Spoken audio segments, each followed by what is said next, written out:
Welcome to our special Bloomberg Politics coverage. Donald Trump's inauguration week. I'm John Heilemann here with my, with all due respect, colleague Mark Evan Halperin. Every night this week, we are looking at policy implications and the political repercussions of the soon-to-be Trump presidency. Today's focus is government spending and the cost of some of those bigly promises that Donald Trump has continued to make since his upset election victory. I am asking Congress to support the construction of new roads, bridges, airports, tunnels, and railways all across our nation. We're going to do it.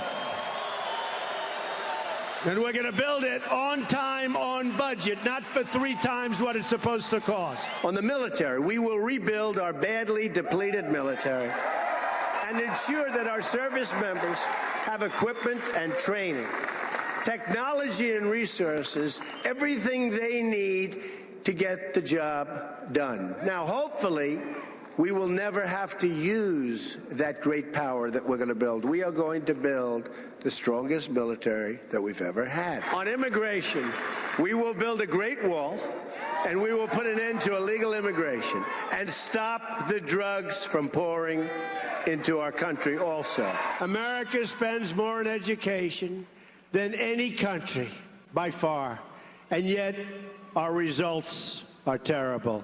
We spend more per pupil than any nation in the world by far.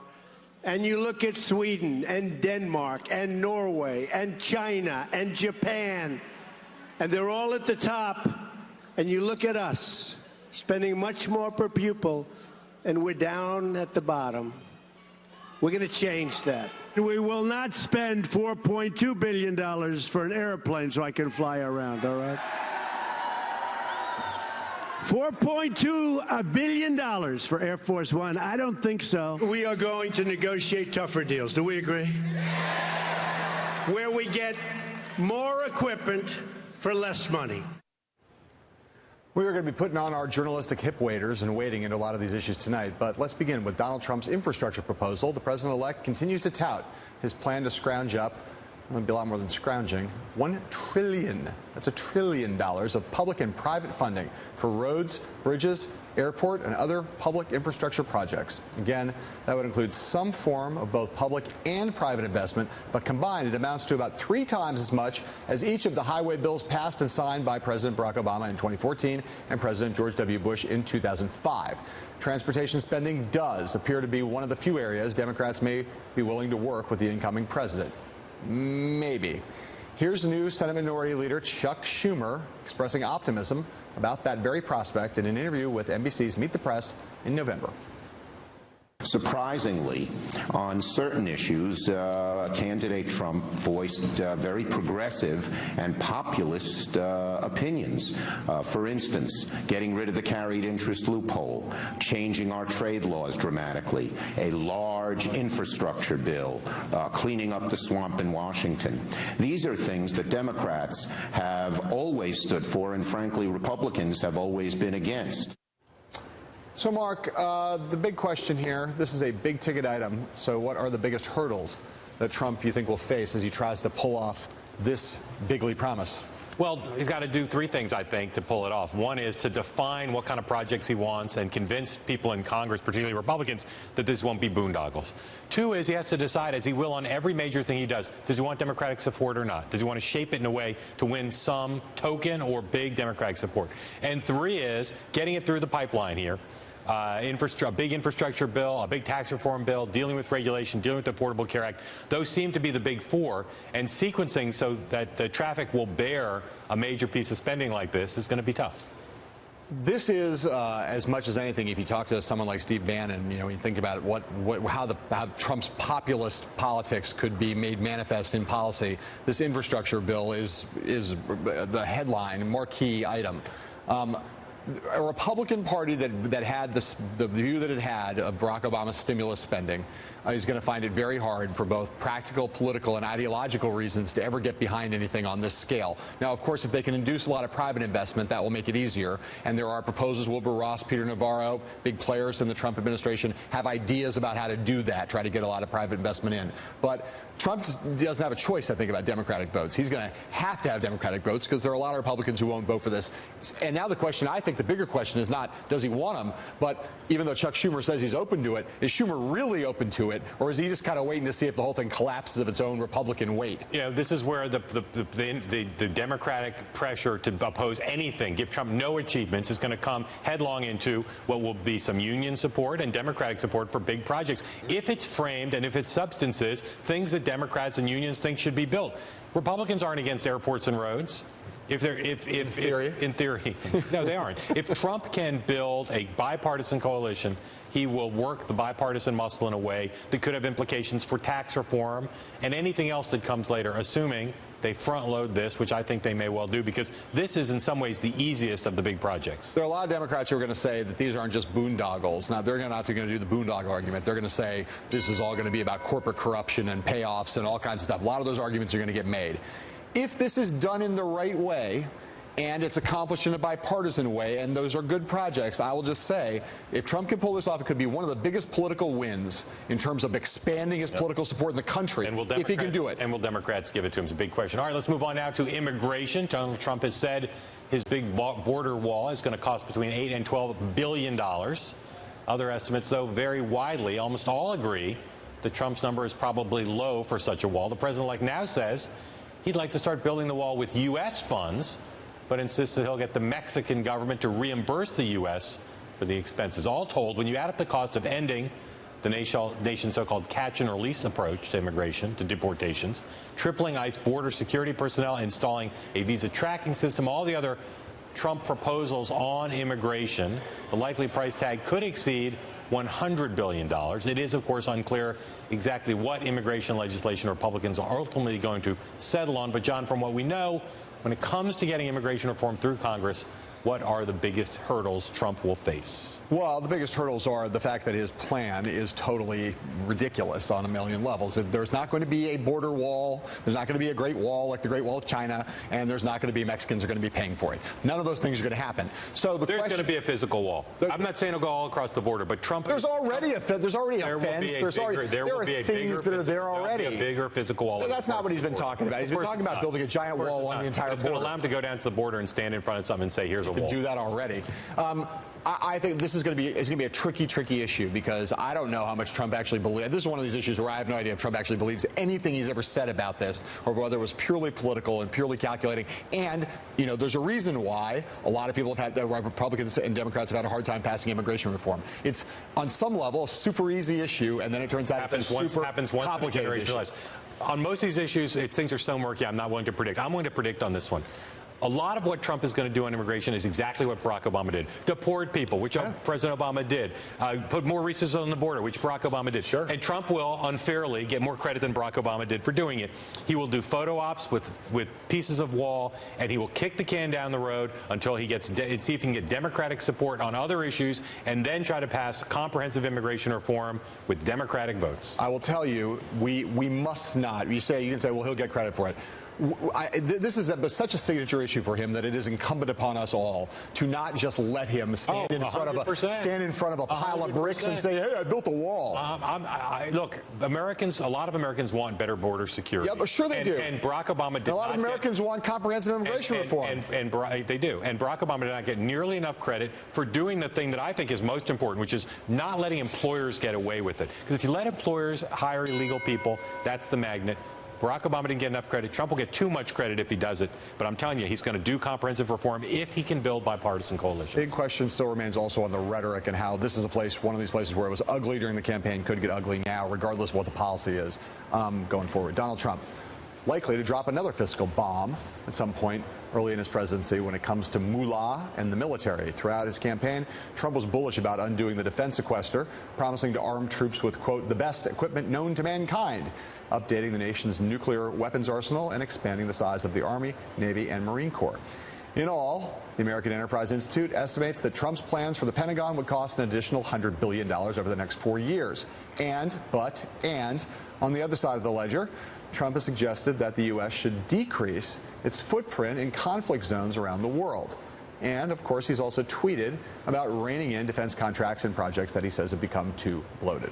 Case in point, a Washington Post story by Bob Woodward last month uncovered an internal Pentagon study about $125 billion in bureaucratic waste that has been swept under the rug. So, Mark, given all of these factors, when it comes to military spending, what are the big obstacles that Trump is going to face if he tries to pull off his pricey military plans? Not really sure exactly what they all are, but there you go. Well, this is where having likely the Secretary of Defense Mattis is going to make a big deal. Managing that building is a big proposition. Finding a way to increase the ability of America to defend itself while still cutting things, what Newt Gingrich called famously cheap hawk, is going to be what Trump tries to do and his administration tries to do. My guess is we'll see an increase in defense spending, a Republican control. All Republicans in control of Congress will do that. They won't worry about offsets at this point because, as we've discussed, they're not that concerned with deficit reduction. And then you will see whether Trump can find a way using jawboning to provide some sort of defense at the same time he's cutting spending. But the defense budget is going to be big, and I think they will do some of the things that Trump talked about, including increased personnel. I can't stress enough. I agree. I actually agree with virtually everything you just said. I just can't stress enough the point we made on this program yesterday, which is that, at least that I made, the government's going to get bigger. This is another area. It's just there's no place where Trump's exercising restraint in terms of spending. And this is an area where he's going to be pushing on an open door in a Republican Congress or Republicans House and Senate. He's going to go out and spend a whole bunch more money. The question then that really is not going to be, was this money get spent well, and to what purpose does he put these forces? And that is going to be, I think, the big, huge foreign policy, national security debate going forward. Much more important than the spending issue itself. And does Europe or Asia get how much attention goes to Europe, how much goes to Asia? Right. All right, up next, the king of debt meets the deficit. We'll be right back.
Donald Trump has said he wants to eliminate the nation's $19 trillion national debt within 8 years. That will be tough to do, especially since Trump is also trying to keep some very, very expensive campaign promises. According to analysis this fall by the Committee for a Responsible Federal Budget, Trump's proposals could add as much as $5.3 trillion to the national debt by the end of his presidency. Here's Bloomberg reporter Sahil Kapoor with why that could cause an itty-bitty bit of tension with Republicans in Congress. Donald Trump has been all over the map on the issue of the deficit. In March 2016, he told the Washington Post that he'd like to get rid of the $19 trillion national debt fairly quickly, a proposition that budget experts noted was somewhat absurd given the fact that doing so would require the sort of savage cuts that would create a Great Depression. 1 month later, Trump seemed to walk that back entirely, saying you could pay off a percentage of it in 10 years, but he wants to focus on other things like infrastructure spending and growing the economy. To the best of our understanding, Donald Trump's budget proposals do not add up with his his promise to lower the deficit. The nonpartisan Committee for a Responsible Federal Budget estimated in September that his collective proposals would increase 10-year deficits by $5.3 trillion. Now, he has proposed to cut taxes massively. He's also proposed to grow the military spending, and he's promised not to touch Social Security and Medicare spending. That is a huge pile of money that he's put off the table for cuts, and even if he were to eliminate everything he has put on the table for cuts over 10 years, that still would not reduce the debt. The debt would continue to rise. Republicans in Congress seem somewhat resistant to Trump's idea to allow the deficit to rise in terms of a big tax cut. Senate Majority Leader Mitch McConnell and House Speaker Paul Ryan have said any tax reforms should be revenue neutral. The big question is who is going to stand up to him if he pushes for not only big tax cuts, but a large infrastructure program, the sort that Republicans have been resistant to in the past.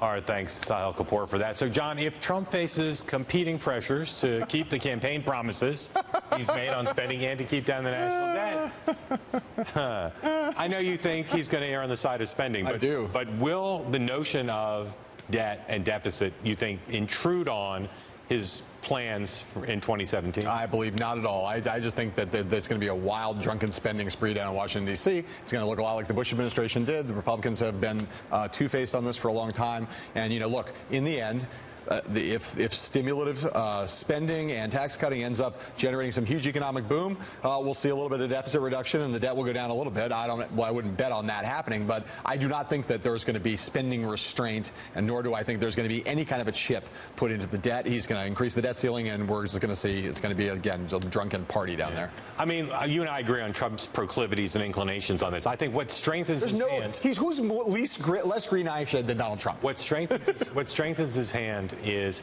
you didn't hear Republicans talk much about debt and deficit reduction in the campaign. I agree. And you didn't hear criticism of him from his rivals for the nomination, from congressional leaders, including Paul Ryan, who's a big green eye shade guy. Yep. So not only does that give him kind of license to do it, carte blanche, but it also means that if people call him on it, he can basically say, hey, I said I'd do these things. Yeah. And while it is a little bit of a cop-out to say grow yourself out of the deficit, I just believe, looking at the Clinton experience, looking at the realities of Washington, you need to eventually have more revenue and deal with the entitlement programs. But the best way to start paying down the deficit and the debt is with more robust economic growth. And I know that is what Trump is banking on. Look, you've got the reality is, as we said millions of times, doing with all due respect, you know, this was a very substance-free campaign.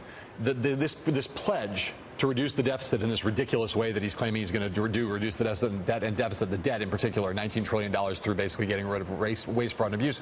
It's the first time I've actually heard of it, and I covered the campaign. He never talked about that in the campaign trail. Of all the promises that he didn't talk much about, that's the one he talked about least, and so at least you can't accuse him of making a promise and then going back on it. He didn't foreground the debt and deficit, and so, you know, it might be disastrous for the economy, but we'll see. What's going to be interesting is if any Republicans, Rand Paul, it will be a leader on this. Sure. But will any other Republicans at some point as the year goes forward, assuming they pass a big infrastructure bill, a tax cut bill that in the short term is going to increase deficit, whether there becomes basically a spokesperson for this who is Trump's opponent, the way, for instance, John McCain, I'm talking about a Republican now, the way John McCain and Lindsey Graham have on some foreign policy issues. Is there a fiscal caucus, and who's the face of that? That's a big question. And how influential are they? All right, up next, we'll take a look at some of the lowest hanging fruit for any Republican cost-cutting agenda over the next 4 years. That after this.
talking about Donald Trump's expected government spending spree.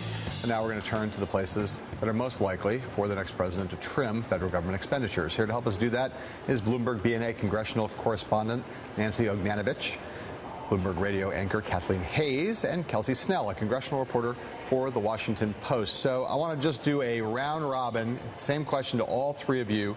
And let's start with Nancy. Nancy, low-hanging fruit. If Donald Trump wants to be serious about the debt and the deficit, what's the easiest set of things he can just go out and say, okay, we're going to cut these things right now, then get a quick agreement and be able to get that done? Well, it's not easy, but he might look at entitlements because that's where the real money is.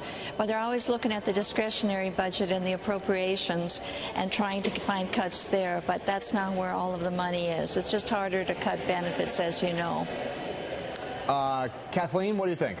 Well, you know, I think that this is a very interesting question because there is no low-hanging fruit. Donald Trump wants to rebuild the military. Donald Trump wants to rebuild the Veterans Health Administration. That's going to cost money. That alone adds $1 billion. He's cutting taxes. The tax cuts are going to be, what, from $4 to $6 billion. So, or am I getting my B's and T's mixed up? It's going to be a lot of money. But what they're talking about is cutting non-defense discretionary spending. That includes things, though, like child care, housing assistance, the national parks. And to do that, he's proposed taking a penny plan. Cut a penny from every dollar you spend every year. By 2026, that would have non-defense appropriations about 29% below current levels. So it adds up. Is that going to get through Congress? How are the American people going to feel about that? He says we'll feel better because the tax cuts and the spending boost will create jobs, boost the economy, and it will make up for it. But this, to me, is where they're going to go, and you just have to wonder how easily they can get that done. All right, so far, no low-hanging fruit in sight. Kelsey, you got anything for me that might just be an easy win for Donald Trump here? Well, you know, the first thing they say they want to do is they want to repeal Obamacare. And in theory, depending upon the way you do that, that could save some money. But it would be more than offset by the $8 to $10 billion they want to spend on building a wall, about $7.2 trillion that independent organizations estimate would be lost through the tax reform plan Trump has talked about. And, you know, he is talking about a tax credit for infrastructure spending that could be another $140 billion. So low-hanging fruit's kind of hard to find right now. Nancy, one of the more interesting picks to me that Donald Trump has made to head the Office of Budget at the White House, Mick Mulvaney, former congressman or current congressman from South Carolina. He is a deficit hawk. What are people thinking that his role will be in massaging and shepherding through the first Trump budget? Well, that's huge, picking Mick Mulvaney. He's like a founder of the House Freedom Caucus, and right there that sent a signal that the deficit hawks, the people who have been creating so many problems for Boehner and Ryan, are really going to have a lot more say about the discretionary spending budget. I mean, to put him in charge of the Office of Management and Budget really says a lot. And so I think that even though the president doesn't have to submit a budget for this year, his fingerprints are going to be all over everything. And he's going to be a big negotiator this spring when they have to reconcile those spending bills that they didn't get done last fall and they held over until the spring. That could be a real battle with Democrats, and he'll be right at the, at the forefront of that.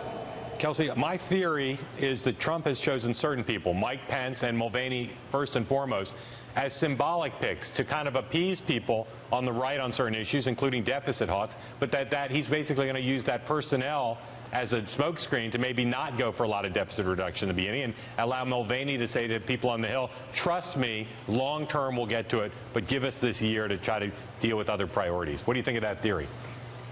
Well, you know, I don't think you're entirely far off on that one. You know, I will say, though, that Mulvaney is very comfortable saying no. That is kind of one of the hallmarks of what the House Freedom Caucus has done so well, is to say no. They haven't been a legislating group of people. And in that regard, he's probably quite comfortable saying no both to his colleagues and to Trump. You could see a year ahead where they're so mired in the process of repealing and replacing the Affordable Care Act and talking about tax reform that people are comfortable saying, you know, we'll work on that deficit reduction a little bit later. Or they could point to tax reform and say, you know, this is how we're going to reduce deficits. This is how we're going to make up money, is through growth. And they will start to kind of put the onus on this idea of growth that may or may not come in the future. Kathleen, for years, economic experts have said to me, deficits, interest rates are going to rise because the deficits are just intolerable.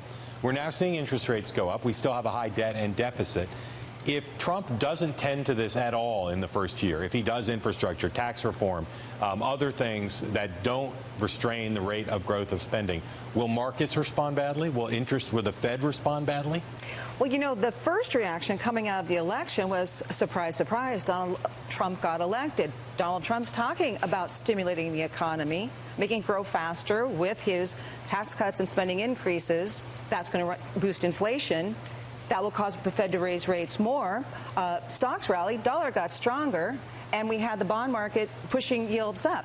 There's been some reversal because now people doubt that Trump can get this done so quickly. It's very hard to say how the markets are going to react. I think the first thing the markets are looking at is how this affects growth. The second thing is the budget deficit, and that is going to take longer to play out. But it's one thing about Mulvaney, it's not so much the budget reduction, it's spending cuts. That's what the conservatives, that's what the Tea Party is all about. Kelsey, Kathleen, Nancy, thank you for coming on the show. Republican gains on Capitol Hill may lead to the most sweeping conservative agenda in decades. We will look at Congress and a whole lot more when we come right back.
During the campaign, Donald Trump promised a lot of things that would rack up the government's credit card bill. And tonight, we're going to discuss how those spending plans will square with reality. It's a tough equation, but lots of times on the show, when we need to know what Trump is really thinking, we say to ourselves, there's a schlap for that. That joke is what we call a knee schlapper. Joining us now, the man who inspires so many pieces of bad writing on this program, Matt Schlapp, chairman of the American Conservative Union, and a man who will thrive in this new year in the Trump era, I suspect. Welcome back. Happy New Year. Thank you for joining us again. Good to be with you. I feel like I'm in high school. What is the thing on domestic policy, on the domestic policy agenda, that you think is going to move first? In other words, infrastructure, tax reform, Affordable Care Act repeal. What is the first thing you think Donald Trump will sign into law of those three, if any, in 2017? You know, I think in their minds, they'd probably like it to be infrastructure. Infrastructure is the most clear cut.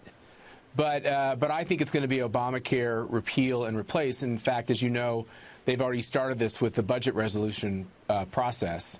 And I actually think the replace piece, which I continue to read about the fact that it is true that Republicans aren't having some unanimity in what it is, but they know what the range is, and I don't think it's that complicated. The question is, can they be so aggressive and still get 8 Democrats, which is a perfectly valid concern because they're going to need them.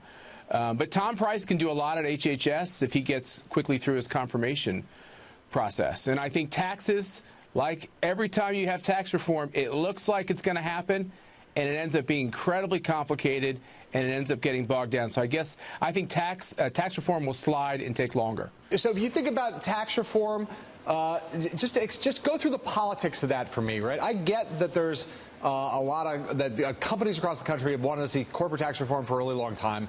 Right now, the Trump tax plan is really severely weighted towards benefiting the wealthy and not the kind of voter who we think of as the Trump base. So how do you square that circle and make tax reform happen in a way that is not seen as a giveaway to the rich and therefore do the things that Trump wants to get done politically with that kind of legislation? You know, John, I don't know if I'm going to exactly be able to answer that, but I know what the biggest problem is. Let's take Republicans first. Their biggest problem with tax reform is everyone knows Republicans want to cut taxes, right? That's no shocker. But they have this issue where individuals and S-corps pay a very, very high rate. When it's all in, it's with the Obamacare taxes, it's 48% or so. It's really high. And then you have the corporate tax rate at 35%. And some corporations actually pay an effective rate of 35%. And so most people in D.C. are focused on getting that corporate rate down.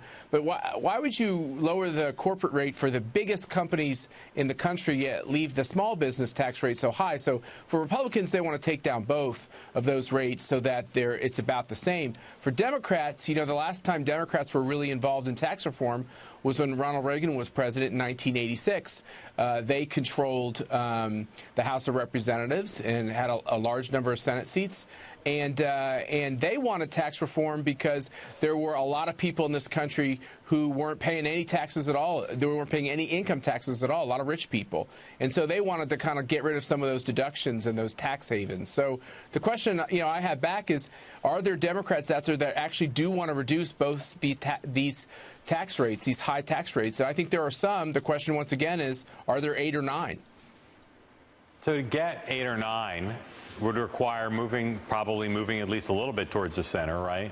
You think there's an appetite amongst the House and Senate leadership to say, hey, we might lose some Republicans, but let's get some Democrats? Or would they rather say, hey, let's just do this as a Republican-only affair? I think what you're going to find on replacement of Obamacare and on taxes is that one of the reasons it can take a little longer than at first predicted is that you might have a couple of show votes or test votes to see if Democrats really come on board. And if they find they can't get the requisite number of Democrats in the Senate, you've got no other choice constitutionally but to sit down and try to hammer out a package. That's what happened in 1986, and in the end, that's what's going to have to happen again. So, Matt, we've talked on the show. I'm of the view that we're going to have a bunch of drunken sailors in Washington. This is going to be a big government administration. We're going to see government grow as it always does. I know there are some conservatives left who still care about debt and deficits. Donald Trump says he cares about debt and deficits, but he doesn't really seem to exhibit much interest in doing anything about them.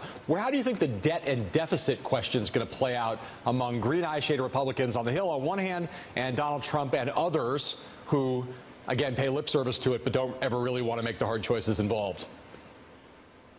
Yeah, no, I think it's a fair statement to say that Donald Trump didn't exactly run on a constrained federal government. By the same token, he did raise the idea that, you know, when you're $20 trillion in debt, you just can't continue to do everything. And I think he's a lot more sensitive to that than maybe was in his campaign and political rhetoric. And I think, look, the whole Tea Party movement in the Republican Party was so much about spending and a government that is too big and does too much. And I think that the President-elect Trump and President-elect Vice President-elect Pence and the team, they understand at the end of the day a lot of what this political coalition that put him into office. And yes, it's about our sovereignty and it's about getting the economy going again. But a lot of people believe that there's such a stranglehold on the private economy because government is too big and just simply spends too much money. And they're going to have to be sensitive to that, or they'll hit some choppy waters. So let's go back to tax reform. But, you know, the reason it happens less than once in a generation is you got special interests who rise up. You're a homeowner. You give charitable deductions. You deduct your state and local taxes in the Schlapp household. How is it how is it going to be that Donald Trump and Paul Ryan and Mitch McConnell are going to stop special interests from killing tax reform? No, it's a great question, and you're exactly right, Mark. It's why it doesn't happen. And the reason why I think it actually is going to happen is because there's the biggest motivation this time is that the U.S. corporate tax rate is out of sync with our major competitors. We have one of the highest rates on the globe, and that's without even putting in state tax rates as well. So we're not competitive. You all have seen the headlines. You see so many American companies that go to Europe or go to other parts of the world to headquarter so that they can pay a lower rate of income tax on their corporation. And because of that, which is much different from 1986, this is motivating probably to more Democrats now who say, look, we can't keep losing these corporations. And I think that's why the Democrats are at the table on the corporate tax rate. And I think that's going to be that, as they say on the Hill, that might be the grease that gets the pig through the door in this case. You know, you referred earlier to the Schlapp household. You know what else they call that? The rumor at Schlappens. There's another bad Schlapp pun in the prompter, which I won't be reading. I'll simply say Happy New Year again, and thank you, Matt Schlapp, for joining us. We're going to hit the Democratic side of all this in just a moment. The gentleman from Maryland, Senator Chris Van Hollen, joins us right after this.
The topic, Donald Trump and spending. Our next guest, Democratic Senator of Maryland, Chris Van Hollen, who joins us from Capitol Hill. Senator, good to see you.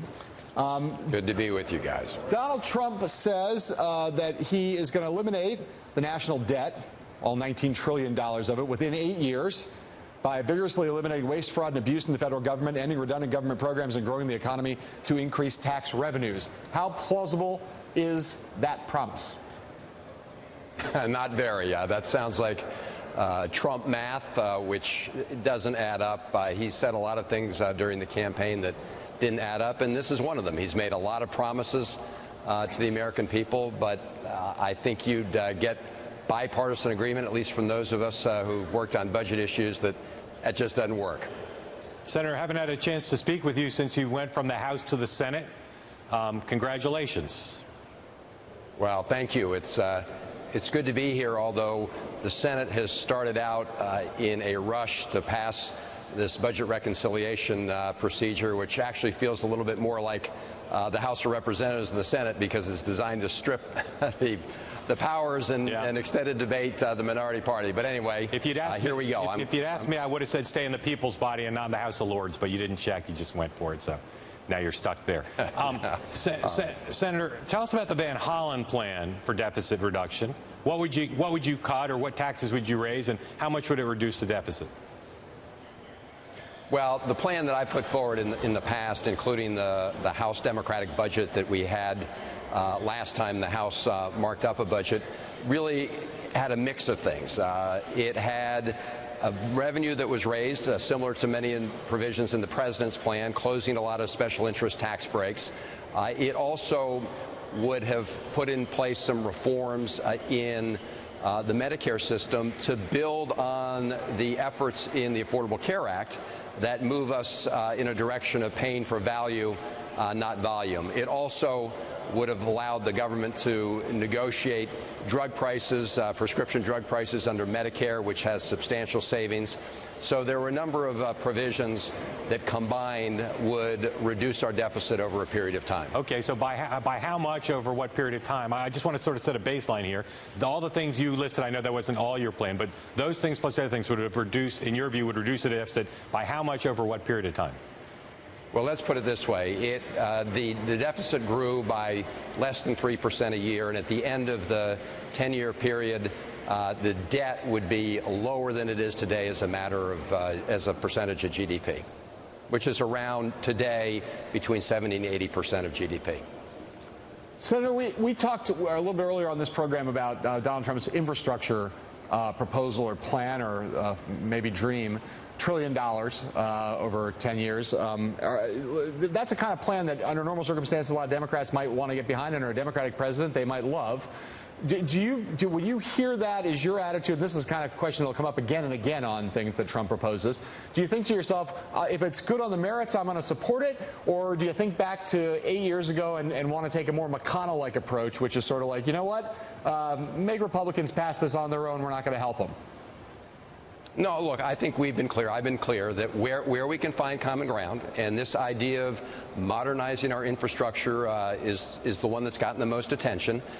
We will work with the administration. Now, clearly, they're off in a very different direction right from the start. We haven't seen anything about this plan. I've put forward plans to help modernize our infrastructure that were at least in part paid for by closing some of the international tax breaks, but we haven't seen the Trump plan, and I don't think anybody knows what's in it. But the idea of us working together to modernize our national infrastructure, look, in the area I represent, in the state of Maryland, we've got a lot of big infrastructure needs, roads, bridges, transitways. I would extend that to things like broadband in our rural areas and the clean energy grid. So, look, there's a lot of work we can do together. The devil is always in the details. There's been a lot of talk about Trump trying to deal with all of this through the tax side and tax incentives. I don't think that will work. And so let's just wait and see what he proposes. Senator, have you had any conversations with Donald Trump or anyone from the incoming administration since Election Day? Well, I've not had any interaction with Donald Trump. I have had interaction with some of his nominees for different cabinet positions. So we've had some of that, but let's just, some of these nominees, I think are folks that, he has a right to have some folks there in the agencies that of his government, but there are others he's nominated that have a record of trying to undermine the mission of the agencies they're supposed to head on behalf of the American people. So we're in the process of working through that right now. You get asked all the time, what will you work with him on? Will you support him on infrastructure, tax reform, etc.? If he called you up and had tried to have a real conversation with you and said, Senator, I want your support for tax reform. You know where I stand. You know the realities of Paul Ryan and Mitch McConnell are in charge on the Hill, but I want your vote. Where do you see the possibility on tax reform that he could win your vote, given, again, the constraints he's under and what he's proposed and what Paul Ryan has proposed? Well, first I should say it would be good if the president-elect would interact that way with folks on the Hill. So far, it's been primarily via tweet, and at least with respect to... Senator, I got to say, just to clarify, Joe Manchin, your colleague, says he's talked more to Donald Trump than he talked to Barack Obama in 8 years. So he's talking to some people in your party. I think you know that they courted Senator Manchin to be the head of one of the cabinet agencies. So obviously they had conversations about that. But look, when it comes to tax reform, I actually think President Obama put forward a pretty good plan. It didn't get a lot of attention because it landed in a Republican House controlled by Republicans on both sides. But I'm happy to have a conversation on tax reform. What are some specific elements? So long as it's... What are some specific elements that you think could get the votes through Mitch McConnell's controlled Senate? Just individual things that you say, sure. You say, Mr. President, include this, and you might get my vote. Well, look, when it comes to, for example, international corporate tax reform, many of us on both sides of the aisle have been trying to find a smart way to get the trillions of dollars that are parked overseas right now back to the United States, but do it in a way that doesn't create a future incentive for corporations to continue to park money until they get another break. And so I have proposed and supported the idea of a hybrid change to that, which is a mix between a territorial system and a worldwide system. You would have some worldwide minimum tax level for U.S. profits overseas, but it would be a lower rate, of course, than the current worldwide rate of 35%, although obviously that's subject to deduction. So that's an area where there's been a lot of discussion in the past, but there's also been a lot of disagreement as to where to draw that line as to what would be a minimum worldwide tax rate. Those are the kind of things where the devil's in the details, but there's been some agreement on the overall approach. Senator, real quick, we got less than 30 seconds here, but I just got to ask you, given the rapidly shifting terrain on the question of the Affordable Care Act, in the end, do we end up with either Obamacare surviving or with something that's very much like Obamacare just rebranded? Or do you think the law remains in fundamental jeopardy? Well, I think there are a growing number of Republicans who realize that it would be absolutely reckless to destroy the Affordable Care Act without some kind of comparable replacement. So we've always said we're happy to work with Republicans to fix some of the issues in the Affordable Care Act, some of the issues that have created higher premiums in some of the exchanges. But we're not going to let them blow it up and then say we're going to work with them to try and put the pieces together, because you can't do that.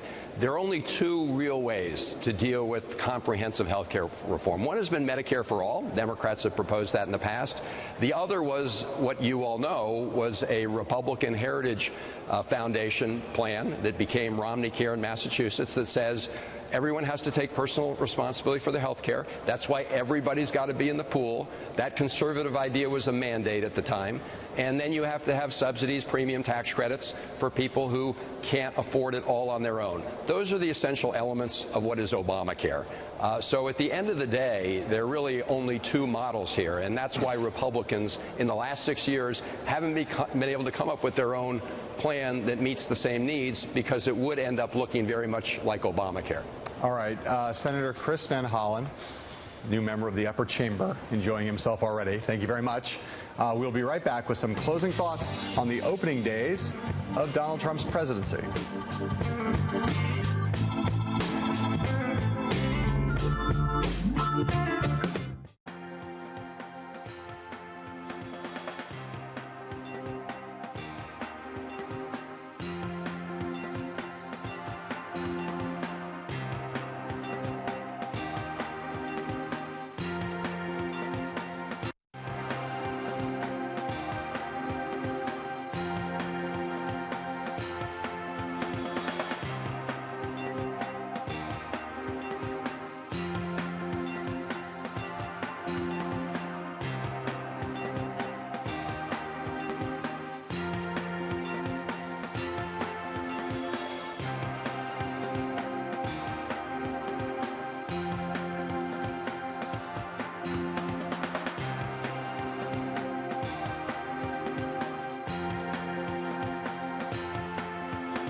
talked about Donald Trump's plans for immigration, infrastructure, the military, and more. So, John, when it comes to federal spending, how much pushback is Trump going to get from his fellow Republicans, if any, in these first months of the administration? I've been making my drunken sailor on shore leave comments for now for a couple days. I think that he's not going to get very much. I think in the first 100 days, most of these spending things are not going to be on the table. I think, if you look at the legislative priorities, I think, tax reform is going to take up a bigger chunk of space. The infrastructure thing seems, in theory, really important, but it's going to take a while to cook, especially on $1 trillion bill. I don't think they're going to try to get that done in the first 100 days. So I don't think spending is where the initial fights, if you think about tax reform and the Affordable Care Act, that to me is going to consume, in addition to regulatory rollback, that's what the first 100 days is going to be about. On tax reform, Trump's pretty much in league with Republicans. Yes. On regulation reform, he's pretty much in league. Right. And that gives him a chance to accomplish some things that will be relatively popular with a broader group than just the base of the Republican Party. Those are the things Republicans espouse that are popular in the short term. The other two big projects, infrastructure and repeal of the Affordable Care Act, that's where things get a little bit more complicated. Yeah. But in terms of pushback, Mike Pence is basically either you can call him the Prime Minister of the United States or you can call him the head of legislative affairs deluxe. But either way, he is a former. So one of those very grand title. The other kind of sounds kind of like I know it's a little bit paper pushing. Exactly. Okay. It's a little bit unclear to me exactly what will be delegated to Pence. But it is clear to me, as a former House member who has very good relations, not just on Capitol Hill, but throughout the Republican Party, that Pence, I think, is going to be kind of the Trump whisperer and is going to allow Republicans to feel comfortable that you got to give him a chance. He's pushing what he ran on. You got to give him a chance. And I think you'll see when the tough votes come, Pence and maybe Trump saying a version of what you always hear presidents say. The White House, the administration, the presidency depends on passage of this. You got to vote for it. They'll cut him slack. It's good if he's going to be the whisperer, because that means at least one of them will be whispering while the other one shouts constantly. Good point. Right. We'll be right back.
Thank you so very much for watching our special Inauguration Week coverage. We'll be back tomorrow with a look at the issue of Donald Trump's swamp draining agenda in Washington, D.C. Bloomberg Technology is next. Until tomorrow, from me and Mark, sayonara.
This is Charlie Rose. We begin this evening with a look at President-elect Donald Trump's plans for health care legislation. In an interview over the weekend with the Washington Post, he said he has nearly finished his plan to replace President Obama's Affordable Care Act. Many Republicans expressed concern last week about the party's lack of a formal proposal as they held votes on repealing the law. In the interview, Trump also said that his plan's goal was to provide insurance for everybody and vowed to force drug companies to negotiate directly with the government on Medicare and Medicaid prices. Bob Costa